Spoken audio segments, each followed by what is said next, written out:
Bonjour et bienvenue dans cette nouvelle vidéo à travers laquelle nous allons apprendre ce que c'est le HTML, les origines de HTML, l'évolution de HTML et les standards de HTML. Donc l'HTML c'est quoi? L'HTML c'est tout simplement un langage de balisage. Mais HTML littéralement signifie Hypertext Markup Language ou langage de balisage hypertexte. Le HTML n'est pas considéré comme étant un langage de programmation, mais plutôt un langage de balisage. Et l'HTML permet de décrire la structure d'une page web et permet la création des liens hypertextes vers d'autres pages ou sections de la même page.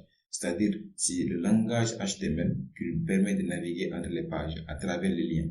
Ne vous inquiétez pas, le terme lien revient tout le temps. On aura l'occasion de savoir ce que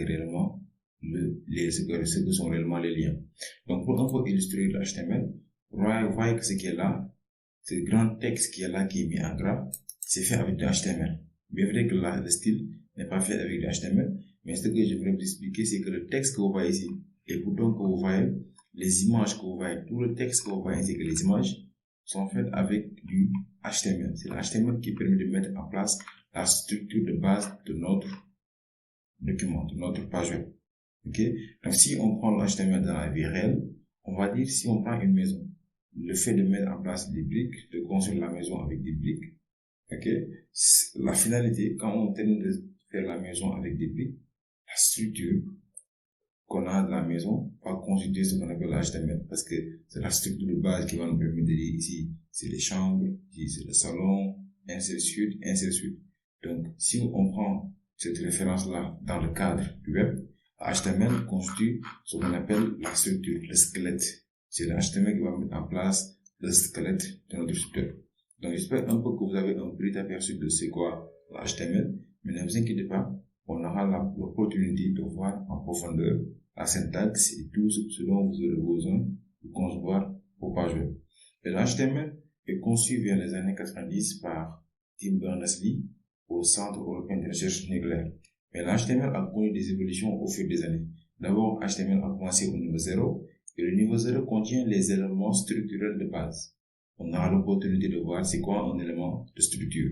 Au niveau 1, l'HTML a introduit le soulignement de texte et des graphiques. Au niveau 2, il a introduit des formulaires. Et c'est au niveau 3 qu'il a commencé à prendre en charge les cadres, les vidéos, les sons ainsi que les animations. Au niveau 4, il a introduit les multimédia scripts et le CSS. Et maintenant, c'est au niveau 5, qu'il a maintenant commencé à améliorer sa sémantique. Il a introduit les canvas. Il a aussi introduit le drag and drop et d'autres API par rapport au HTML. Actuellement, on est au niveau 5 de HTML, d'accord? Mais ces niveaux-là, quand on quitte du niveau 0 au niveau 1, c'est pas quelqu'un comme moi qui va se lever du jour au lendemain et dire je vais faire changer l'HTML de niveau. Non, c'est pas ça. C'est pas n'importe qui va se lever et dire on quitte de HTML1 à HTML2. Niveau 0 au niveau 1, au niveau 2, au niveau 3. C'est pas comme ça. Il y a quelqu'un qui est derrière. Il y a quelque chose qui est derrière. Et j'ai quelque chose là, c'est ce qu'on appelle le W3C.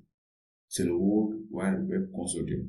C'est l'organisation de standards qui surveille les versions du langage HTML.